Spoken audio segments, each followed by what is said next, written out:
A way of life, a way of life, a way of life, a way of life. Islam is a way of life, a complete way.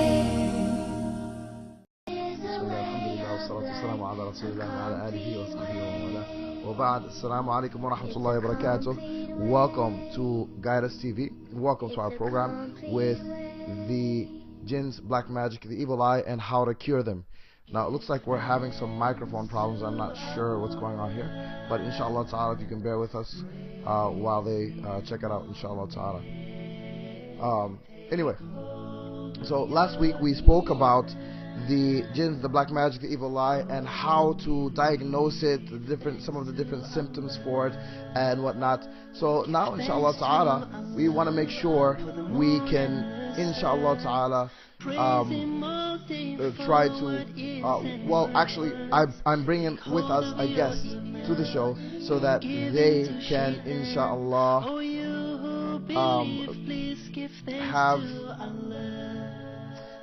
inshallah ta'ala be part of the show. And I will, by the way, this guest does not have jinn problems. I just want to clarify that. And since this guest does not have jinn problems, I don't want anyone to assume that this person is possessed or is suffering from black magic or anything like that, because that's not the case. Nonetheless, regardless, I'm going to bring a brother with us inshallah ta'ala in order to, oh mashallah, looks like they fixed the volume. I'm going to bring a brother with us inshallah ta'ala who's going to be getting what I might call a checkup or an evaluation, and this evaluation consists of Quran, it consists of ad'iyah from the Prophet sallallahu alaihi wasallam and other ad'iyah that people have compiled over time. That being said, I want to go a little bit back over just for the people who weren't able to watch last week's show, and go over some of the things that we talked about last week so that everybody's up to par. And if you still don't understand, go back to www.guidance.tv and check out the jinns, the black magic show from last week inshallah ta'ala. Watch it and then you can watch this show, but you can watch this show also, and there's going to be times where you can call in and have questions and all of that good stuff bi'idhnillah ta'ala, so nothing to worry about from that aspect. That being said, the issue with black magic, the issue with jinns, the issue with the evil eye is actually more common than people think. It's kind of like certain sicknesses that we don't know that other people have. For example, let's take cancer. We go to the masjid and we might pray next to someone who has cancer. We might pray next to 5 or 6 people who have cancer. There might be 10 or 15 or 20 people in that same congregation who has cancer. No one really knows who those people are because they're not going out with a sign on their shirt saying, hey everybody, I have cancer. No, it's a sickness and they kind of try to keep it on the low. The same thing with jinns, black magic, and the evil eye. A lot of people take it as a taboo. Nobody really wants everyone to know that I'm suffering from problems related to the jinn, because people will typically look at that person as if they are completely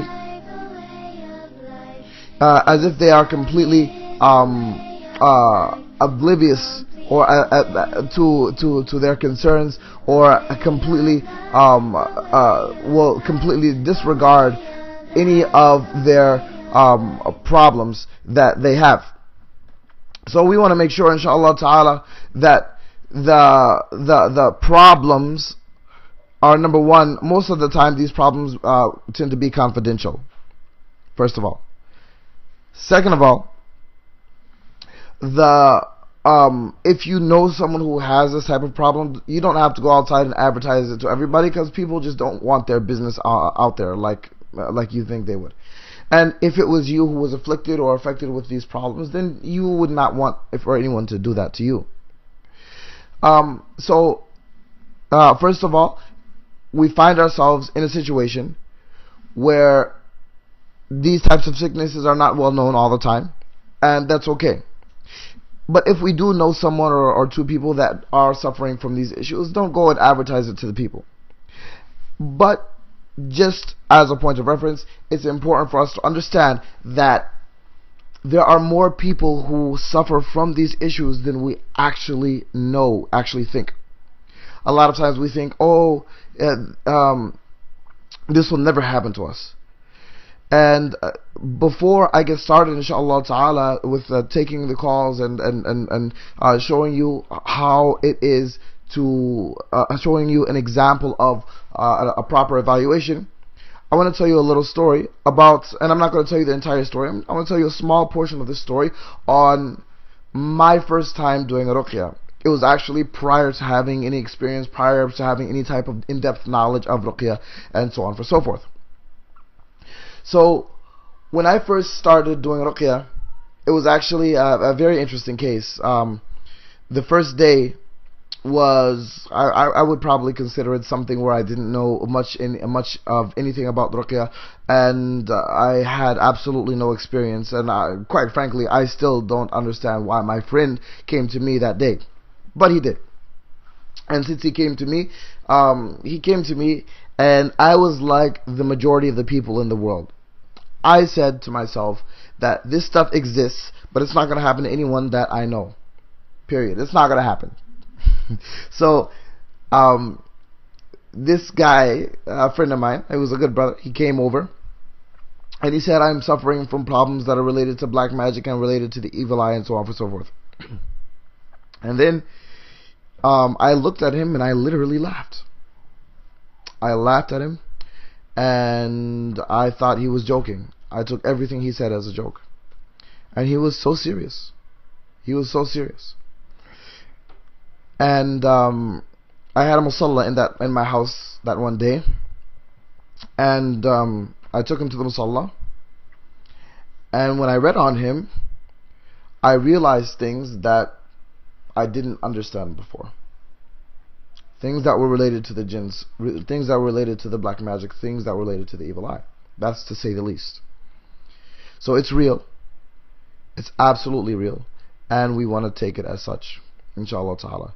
So we're going to take a short break, bi'idhnillah ta'ala, and I'm going to bring on a guest, bi'idhnillah ta'ala, so that we can show you what it's like for what a ruqya actually looks like, what an evaluation, a proper evaluation actually looks like, and I'll be walking you through the different things, and he's going to be prepared, inshallah ta'ala, to go for that right after this break. Barakallahu feek. Assalamu alaikum wa rahmatullahi wa barakatuh. And remember, get guided with Guidance TV. We'd all like to have the reward of someone entering into Islam, but we can't always be there. You can't always travel around with me, and I wish you could, but there is something you can do, and it travels around with you. That's to download the apps, and then you can support your favorite project. Yes, we do have the many websites, over 2,400. We have the free Quran and the CDs, the mail-outs of the Quran and the CDs.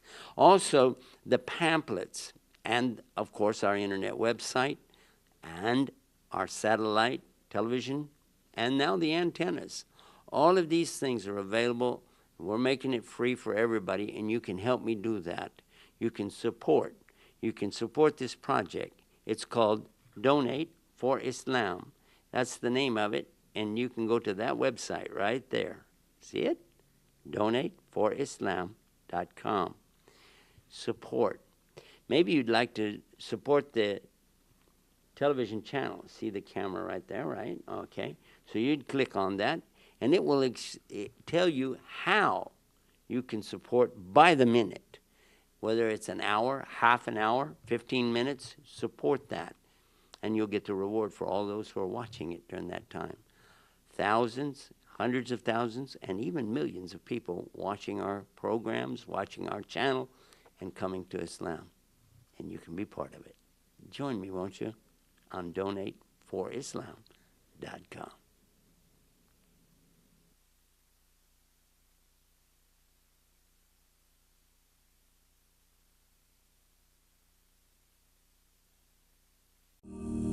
A way of life, a way of life, a way of life, a way of life. Islam is a way of life, a complex Assalamu alaikum wa rahmatullahi wa barakatuh. Thank you for holding, and barakallahu feekum. I'm back here with Brother Jibreel Shawkha. Assalamu alaikum wa rahmatullah. How are you, brother? By the way, I want to reiterate our disclaimer from earlier. Brother Jibreel Shawkha is not possessed. He has no problems related to the jinn or anything like that. He's here simply to show the rest of the people how it's done, inshallah ta'ala. And so I brought him here today as an assistant, and inshallah ta'ala we're going to be going over different things that I'd be looking for as a raqi, and different things that I would say in order to kind of identify jinn problems. And we're going to do this nice and live bi'idhnillah ta'ala. Now, the first thing when you start doing ruqyah, what's important is to have a sense of taqwa. So when doing ruqyah, what we need to understand is that ruqyah is split into three different categories. The definition of ruqyah means spiritual healing. So there is ruqyah that is halal and ruqyah that is haram. How can we differentiate between the two? Number one, ruqyah that is halal is according to the Quran and the Sunnah. And the Prophet ﷺ in this field kind of left it open for us to do a lot of research. Where's the evidence? Of course. The Prophet ﷺ in the hadith says, "A'ridu alayya ruqakum." Bring to me the people who do ruqyah for you. And so the people had brought their ruqas, and when they brought them forth, the Prophet ﷺ told them, "La ba'sa bil ruqya ma lam yakun fi shirk." There is no harm in ruqyah for as long as there is no shirk in it. And there are a few things that we learn from this hadith. Number one, these people had learned ruqyah prior to Islam.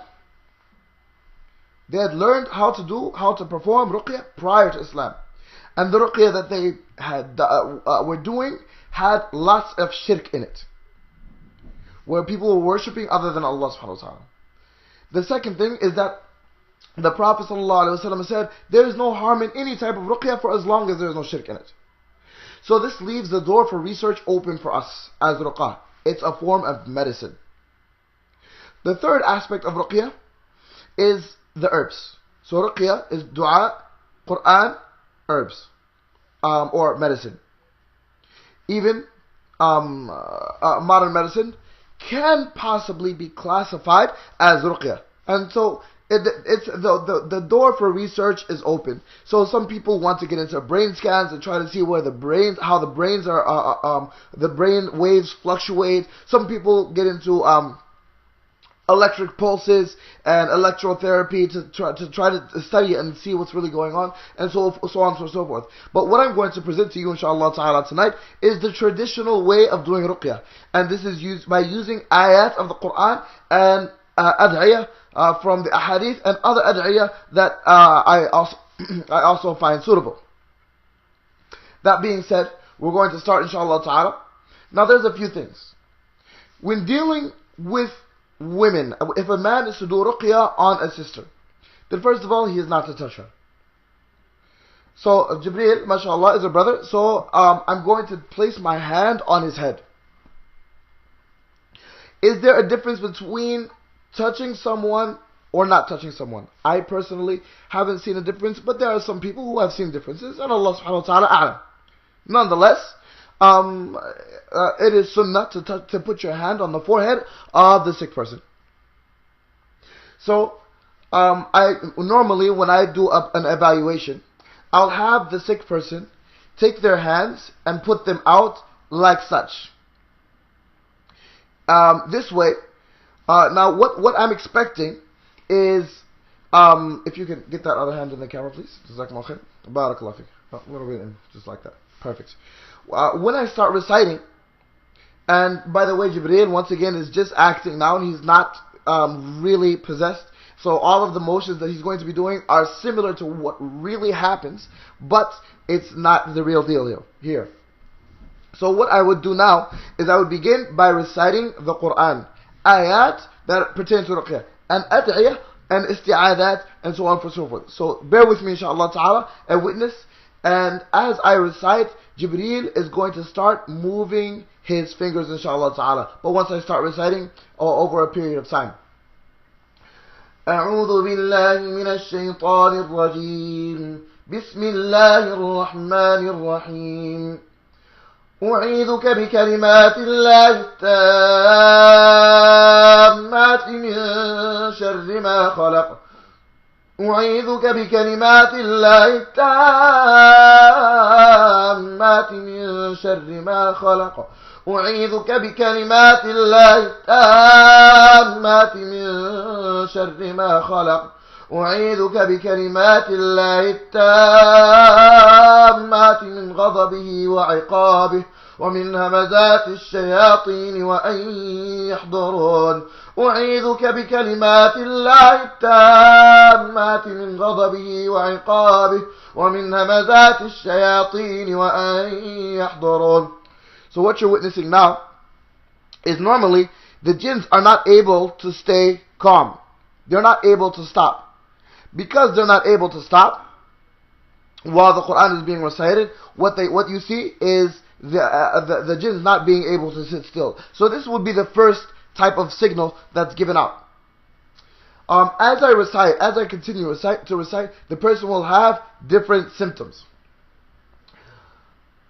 بسم الله الرحمن الرحيم الحمد لله رب العالمين الرحمن الرحيم مالك يوم الدين إياك نعبد وإياك نستعين اهدنا الصراط المستقيم صراط الذين أنعمت عليهم غير المغضوب عليهم ولا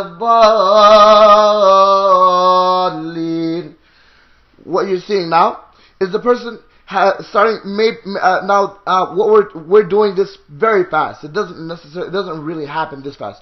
But at the moment, as you saw him beginning to cough, or give like a cough type of notion, what's going on is that there are things mixing up in the stomach area, and it's trying to come out. He has this urge to try to get something out from his stomach. Eventually, the person may feel the urge to vomit. Now, this doesn't happen to all of the cases. Just because you don't have all of this happening, it's okay. But we're giving you different scenarios for different cases and what happens. So we're going to continue, inshallah ta'ala, and he's going to continue to show signs. أعوذ بالله من الشيطان الرجيم بسم الله الرحمن الرحيم واتبعوا ما تتلو الشياطين على ملك سليمان وما كفر سليمان ولكن الشياطين كفروا يعلمون الناس السحر وما أنزل على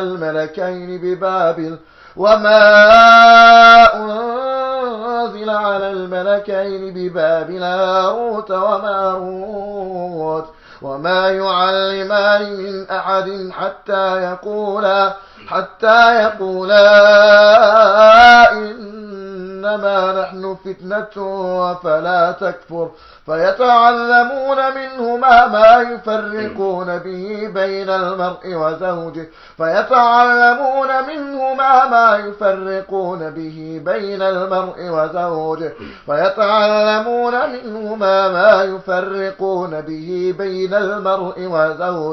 وما هم بضارين به من أحد إلا بإذن الله ويتعلمون ما يضرهم ولا ينفعهم ولقد علموا لمن اشتراه ما له في الآخرة من خلاق ولبئس ما شروا به أنفسهم لو كانوا يعلمون.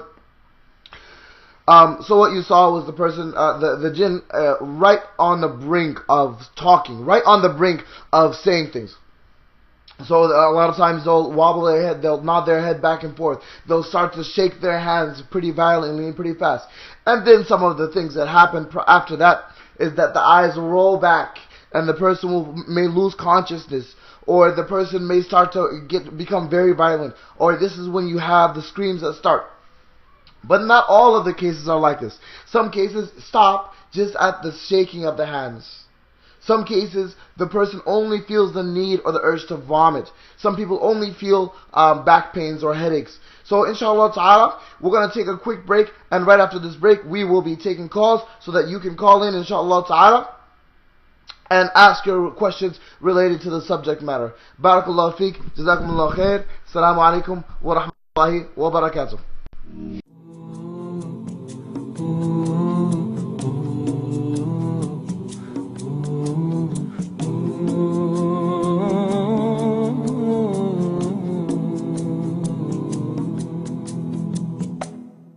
My name is Abu Hafsa Abdul Malik Claire, and if you don't know, you should know. You're watching Guide Us TV. But guess what? Guide Us TV is available on your phones now. It's available on your iPhone, on your iPod, on your iPad, on your Android, all over the smartphones. It is available on your App Store or your Play Store. It is FREE free. Go there, download it, install it, play it, enjoy it, and share it. And remember, get guided with Guide Us TV. Now available on your App Store, Guide Us TV. Go to your App Store today, search for Guide Us TV, download, and enjoy. A way of life, a way of life, a way of life, a way of life. Islam is a way of life, a complete way. Bismillah, alhamdulillah, wa salatu wa salamu ala rasulillah wa ala alihi wa sahbihi wa man walah. Wa ba'd, assalamu alaikum wa rahmatullahi wa barakatuh. Back here on Guide Us TV with the Jinns and Black Magic Show, right here on Tuesday nights from 9 p.m. to 10 p.m. Eastern Standard Time. And I'm here, inshallah ta'ala. The phones are on, and we are here to take your calls. Please give us a call. That's 800-651-4814, 800-651-4814. Give us a call, inshallah ta'ala, and we will take your calls and your questions related to the black magic, the jinns, and the evil eye. Now, some of the questions that were asked last week, I want to go ahead and answer them, inshallah ta'ala, while I'm waiting for the calls. And one of the questions that was asked last week was, do we need to go to a sheikh in the event that, or is it better to do self-ruqyah? And the question comes out from a hadith that the Prophet ﷺ said, 70,000 من أمتي يدخلون الجنة من غير سؤال ولا حساب هم الذين لا يسرقون ولا يتطيرون وعلى ربهم يتوكلون. 70,000 from my community, from my ummah, will go to Jannah without being questioned and without any type of account. They are the ones who don't seek ruqyah, and they don't look for good omens. During the Arab times, or during the times of the Jahiliyyah, the Arabs would take a bird and they would throw it in the air. If the bird went that way, they would follow it. If the bird went the other way, they would follow the bird. And they felt that that was a sense of good luck. So it was like a good luck charm. وَعَلَى رَبِّهِمْ يَتَوَكَّلُونَ, and they depend on their Lord subhanahu wa ta'ala. So people want to be part of these 70,000 people. So based on what the scholars have said, there are three different interpretations of this hadith, and you can go and look at some of the websites, like the website of Sheikh ibn Baz rahimahullah ta'ala, Sheikh ibn Uthaymeen, islamqa.info, or you can go to Sheikh Khalid al-Habashi's website, and there all of the information is there. The first is that seeking ruqyah in this instance means seeking ruqyah of the jahiliyyah, seeking ruqyah of shirk, seeking ruqyah that is haram. The second understanding is that where you depend on ruqyah all the time. Every little thing, you go to the person and you ask them to do ruqyah on you, instead of trying to do it for yourself. So we're going to take our first call, bi'idhnillah ta'ala. Assalamu alaikum wa rahmatullahi wa barakatuh. You're on Guide Us TV. What's your name? Hello, assalamu alaikum, brother. Wa alaikum assalam wa rahmatullahi wa barakatuh. My name is Lucky Parvin. I want to know which dua for black magic. What is the dua for black magic? Yes. There are many ad'iyah for black magic, and there are many ayat that are good for black magic. There's not one certain dua for black magic. It really depends on the case matter. But the Quran the entire Quran is a cure. If you would like more information, inshallah ta'ala, on which dua on the du'as that are for your particular case, then you can feel free to go to the website www.amriki.net. That's A-M as in Mary, R-I-K-Y.net, and there's abundant of information on the different ad'iyas and the different ayat that you can use for black magic and the different types of black magic.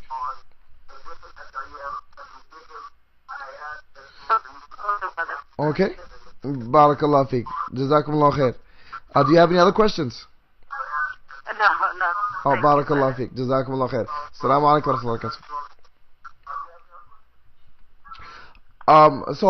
Please feel free to give us a call at 1-800-651-4814. That's 1-800-651-4814, and we will, inshallah ta'ala, answer whatever call, bi'idhnillah ta'ala, or answer whatever question that you have, bi'idhnillah ta'ala, so that you can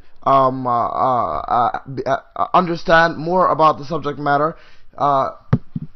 Excuse me, so that you can understand more about the subject matter, as the information, especially in the United States, is very scarce and it's very difficult to get. It's very difficult to go to reliable people. A lot of times people end up going to magicians and so on and so forth, and we want to make sure that the information that the people receive is reliable and the services, inshallah ta'ala, are good and trustworthy. So please give us a call, 800-651-4814.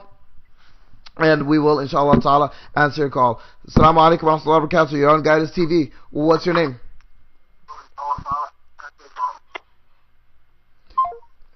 Okay, looks like we lost him.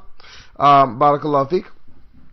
Now, going back to the hadith that we were initially talking about, the second interpretation, or the second understanding of this hadith, is that these are the people who consistently go to the raqi for every little thing. I have today I don't feel good, I go to the raqi. Today I have a little zit on my face and I go to the raqi. Today my teeth feel a little bit dirty, I go to the raqi. Today I just don't feel lucky, I go to the raqi. These are people who are constantly going to the raqi for every little time, every little thing. The last is the general understanding that the people have, and this is the people who don't go to receive ruqyah at all. They don't go to receive ruqyah at all, and they only depend on Allah subhanahu wa ta'ala. Part of this depending on Allah subhanahu wa ta'ala is when you do ruqyah on yourself and you ta'khudh bil asbab, and you follow the you use the cause and effect method as the Prophet ﷺ has prescribed us to do. And this could be one extreme, especially if ruqyah is something that is considered medicine. This means you don't take any medicine whatsoever, and a lot of things that you don't do, but this would be, and Allah subhanahu wa ta'ala knows best, an extreme opinion. But all three opinions are there, just for everyone to, inshallah ta'ala, benefit from. Assalamu alaikum wa rahmatullahi wa barakatuh. You're on Guidance TV. What's your name? My name is Hashim. Assalamu alaikum, brother Hashim. How are you?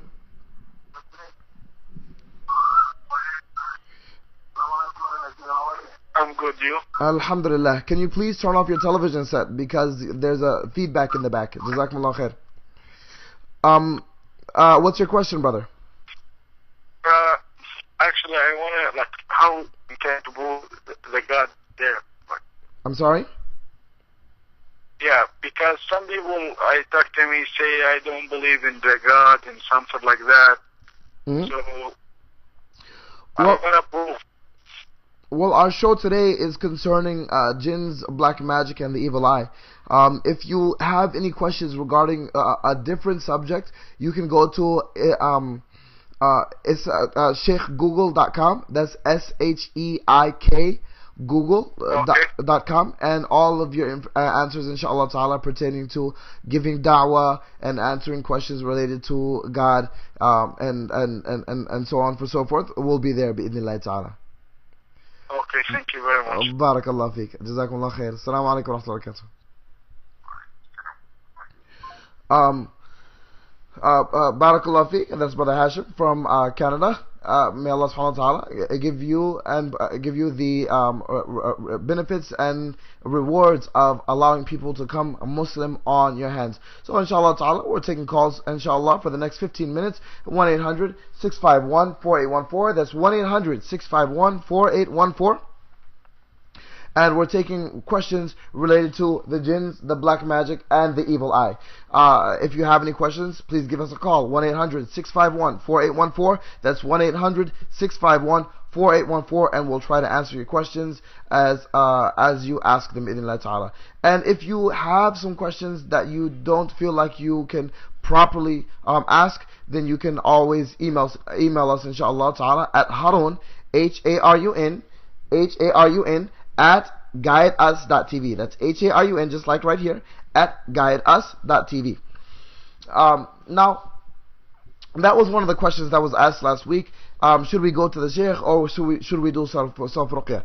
And to finish the answer, the answer is that there are some people who are not able to perform ruqya on themselves for one reason or another. The first is that when they try to recite, the jinn literally stops them from reciting. So for example, I personally can say, أعوذ بالله من الشيطان الرجيم بسم الله الرحمن الرحيم الحمد لله رب العالمين. But those people, when they recite, they say, ow, ow, ow, and the jinn stops them by holding their tongue. Or when they go to try to pray, the jinn makes sure that they pass out. Or when they try to mention the name of Allah subhanahu wa ta'ala, they pass out. All of these people cannot do ruqya on themselves as much as they try. The jinn just has too much authority and too much power over them.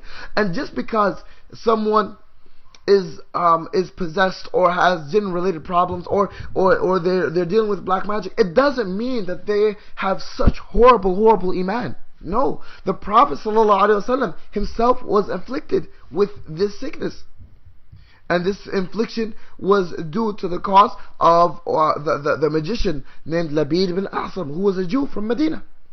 So if the Prophet ﷺ was afflicted by it, who are we? There's no one that's exempt from it. So the second kind of person who definitely needs a raqi is someone who can't read English, who can't read the Quran, who can't read Arabic. Of course they're going to need a raqi. They don't know anything of the Quran. They don't know anything from Arabic, but yet they're suffering. Now I've done ruqya on Hindus, I've done ruqya on Christians, I've done ruqya on atheists, I've done ruqya on agnostics, I've done ruqya on Jews. And at the end of the day, the Quran, I found that the Quran is the word of Allah subhanahu wa ta'ala, regardless of what the jinn is going through, what the person is going through, and what their religion is. There has been a tremendous effect on people who are suffering with black magic. The Quran has this amazing effect on them. And even if they don't speak Arabic, the effects always show. If the black magic is sitting in their stomach, they begin to vomit it out. If the jinn is going to make them pass out, they're going to pass out. It doesn't matter what their religion is. But the only problem comes with the cure, where a raqi or a believing Muslim may be cured and be done. But someone else, for example, a Jew or a Hindu or a Christian or agnostic, or someone who's Muslim but doesn't necessarily practice, after the ruqya is over and the jinns are completely gone and the black magic is gone, it's very easy for the jinns to come back. And that's an issue. That's a problem. That's a problem that we want to make sure, inshallah ta'ala, we want to try to avoid. But nonetheless, the Quran works for everyone, regardless of your religion. But if you want the treatment to be complete, inshallah ta'ala, then getting close to Allah subhanahu wa ta'ala is definitely your number one priority. And even if you don't want even if you're not suffering from these things, getting close to Allah subhanahu wa ta'ala should always be a number one priority. So please give us a call, inshallah ta'ala, 1-800-651-4814, and we're answering questions related to the jinns, the black magic, and the evil eye. If you have any questions, inshallah ta'ala, related to the subject matter, please do give us a call. Barakallahu feek. And we're waiting for your calls. The phones will be open, inshallah ta'ala, for the next 9 minutes. Don't be afraid. Don't be shy. These questions are important for the rest of the world to hear, to understand that you are not the only one here that is suffering. There are many people like you, and inshallah ta'ala, our goal is to bring awareness and educate the people, and to let everyone know that you're not the only one suffering. There are many people like you, and inshallah ta'ala, we can work together to tackle and get to the bottom of this problem. Now, earlier in the show, we talked about some of the things that we can do to diagnose the problem. When we try to diagnose the problem, there are a few things that we want to take into consideration. Number one, the type of magic. As magic is divided into 4 different types. There's the air magic, the magic that's made for the air, magic that's made for fire, magic that's made for the earth, and magic that is made for the water. 4 different types of magic. 4 different types of magic. We want to identify these 4 different types of magic. Secondly, we want to identify the type of the type or the method that was used. Was it, for example, ancient Egyptian magic? Was it magic with the Quran? Was it magic with the Bible? Was it magic with the Torah? Was it magic with the Vedas? Was it magic with a voodoo book, and so on and so forth? Thirdly, we want to identify the purpose of the magic. Was it magic of destruction, magic of lust, magic of love, magic of hatred, magic of sickness, magic of craziness, magic of death, magic of confusion, magic of this, magic of that, magic of the other? All of these things we want to identify while we're trying to we want to identify the type of magic, how it was made or what method was used, what it was made for. Number 4, we want to identify what tools were used. For example, were dolls used? Were needles used? Was it buried? Was it put in a dead body, in a corpse? Was filth used, like blood, pus, vomit, blood from the menses of the ladies, sperm, feces, etc.? Was all of that used in order to formulate the magic? That needs to be identified. Also, the type of the type of magic or the area it was put in. Was it put in the ocean? Was it put in a well? Was it put in a misty area? Was it put on a bird, or was it put inside an animal? Was it put underneath an object? Was it put inside of a house? Was it put around the house? Was it sprayed? Was it put inside of food? And so on and so forth. All of these things we need to identify in order to be able to use the proper ayahs. Now there's differences of opinion as to should we use this or should we use that. And so the question is, how can we identify all of this? And I'm going to use one of the methods that I use, and a lot of the ruqah that I know of, and some of them who are famous, some of them who are not, also use the same method. When we recite different things that pertain to the subject matter, for example, if I were to recite the verses that relate to spraying, I will be looking for certain body movement and certain reactions from the jinn. For example, let's say I'm trying to identify what kind of jinn is there. Is the jinn's religion? Is the jinn a Christian? Is the jinn a Jew? Is the jinn an atheist? Is the jinn an agnostic? Is the jinn a Muslim? So what would I do?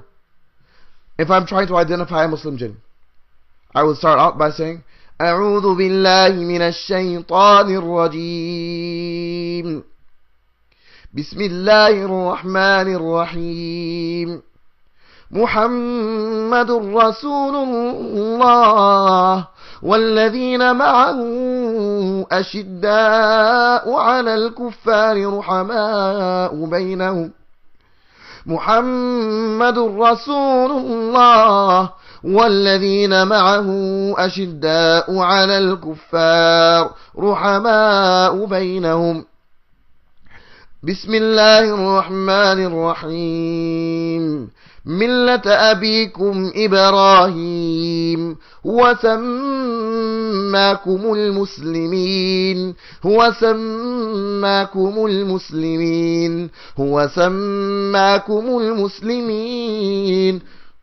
So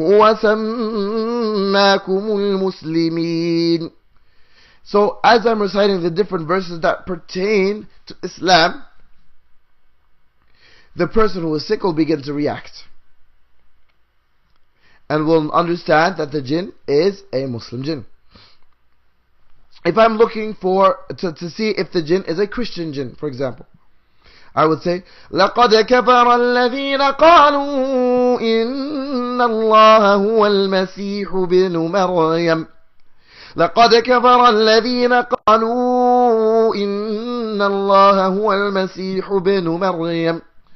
Or I would say لَقَدْ كَفَرَ الَّذِينَ قَالُوا إِنَّ اللَّهَ ثَالِثُ ثَلَاثَةٍ.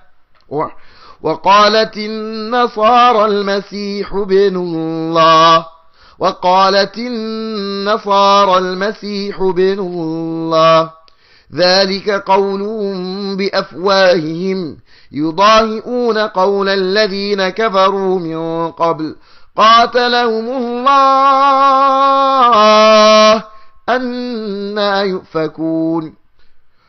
So this would help me identify if the jinn inside is a Christian jinn. Let's say I'm looking for a Jew or a Christian or a Jewish jinn.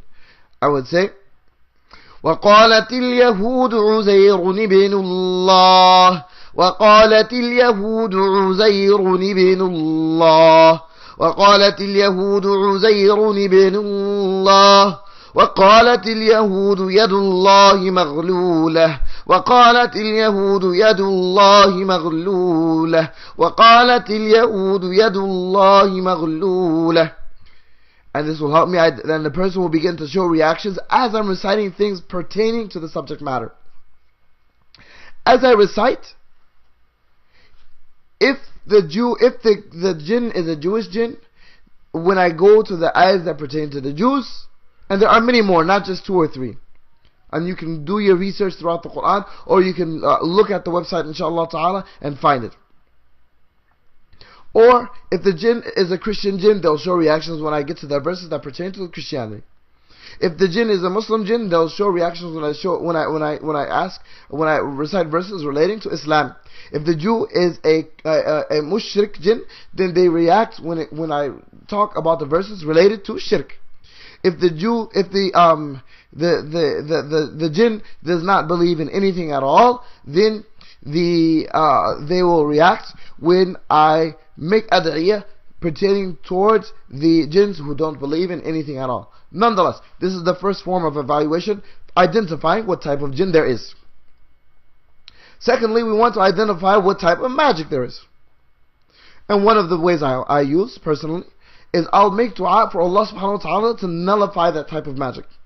For example, I would say Allahumma abtil sihr al-turab, Allahumma abtil sihr al-turab, Allahumma abtil sihr al-turab, Bismillah yubtilu sihr al-turab, Bismillah yubtilu sihr al-turab, Bismillah yubtilu sihr al-turab, Allahumma abtil sihr al-niran, اللهم ابطل سحر النيران اللهم ابطل سحر النيران بسم الله يبطل سحر النيران بسم الله يبطل سحر النيران بسم الله يبطل سحر النيران اللهم ابطل سحر الماء اللهم ابطل سحر الماء. And so as I'm going through these 4 different elements, If the magic is related to the subject matter, then the person starts to feel stirring in their body. The jinn begin to react.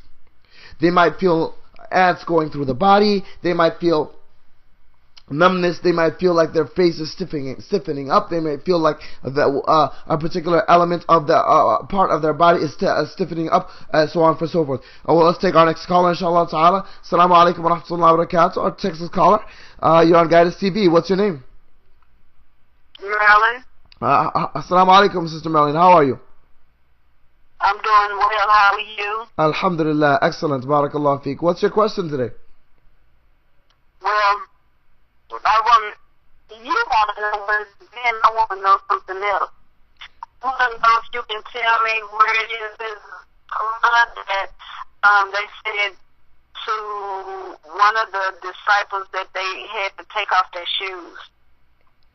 This it wasn't actually a disciple. This was Allah subhanahu wa ta'ala telling Musa alayhi salam in Surah Taha to take off his shoes. And this is approximately between the 5th and the 20th verse of Surah Taha. I'm not sure exactly which number surah that is, but Surah Taha. And that rule, Taha, yes. That rule applies to the Jews. It does not apply to the Muslims. It is actually more sunnah for us to wear our shoes during salah than it is not to. But it is permissible to also not wear your shoes, and you don't want to do that. Since it is permissible, you don't want to do that in the masjids because the carpet is very nice. You can actually wear your shoes when you're making prayer? Yes, as long as there's no najasa on them. But we're not, if you have any questions, inshallah ta'ala, please do refer to our websites, sheikhgoogle.com, SHEIK, google.com, and the questions will be there. Right now, we're talking about the questions related to jinns and the black magic. Barakallah feek. Okay, well, I got a question for the jinn. Sure. What exactly is the jinn? The jinns are beings, and they're created just like us. They have mothers and fathers and children, and they have families, and they were here before us. Where do they live right now? They live all over. They live all around. Allah subhanahu wa ta'ala says, إِنَّهُ يَرَاكُمْ هُوَ وَقَبِيلُهُ مِنْ حَيْثُ لَا تَرَوْنَهُم. They see you from where we don't see them. So jinns, of course, each one of us has at least one jinn, which is called our companion, our qareen, who sits on our left shoulder, who encourages us to do evil. And some of these jinns are Muslim, and they encourage people to do good. So jinn is kind of like a angel. No, a jinn, it would be a spirit, but not spirits. Yeah, but I think like a spirit. Okay. Well, what exactly is the black magic that they're talking about tonight? The black magic is something. It is something that requires the jinns in order for it to be carried out.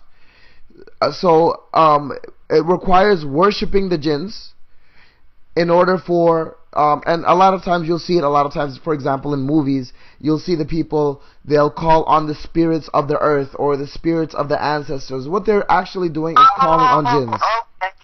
Yes. Okay. So the black magic and jinns are two different things we're talking about, right? Yes. The black magic is the worshipping of the jinns. And the jinns are the black magic is worshipping the jinns and using the jinns to accomplish certain objectives. Oh, so jinns are spirits. Okay. Okay. Well, Barakallah feek. Thank you. Alhamdulillah. Thank you. Barakallah feek. Jazakumullah khair. Assalamu alaikum wa rahmatullahi wa barakatuh. All right. Bye-bye. Bye-bye. Now I'd like to use, inshallah ta'ala, the last few seconds to remind everybody to give whatever they can for Guidance TV. It's your channel and my channel. If you can't give financially, give, inshallah ta'ala, some physical support. Or if you can't give both, or if you can't give either, then at least make dua for our brothers and sisters who are tirelessly working at Guidance TV to make sure that we have a good and decent program. Jazakumullah khair. I'll see you, inshallah ta'ala, next week. And remember to get guided with Guidance TV. Assalamu alaikum wa rahmatullahi wa barakatuh.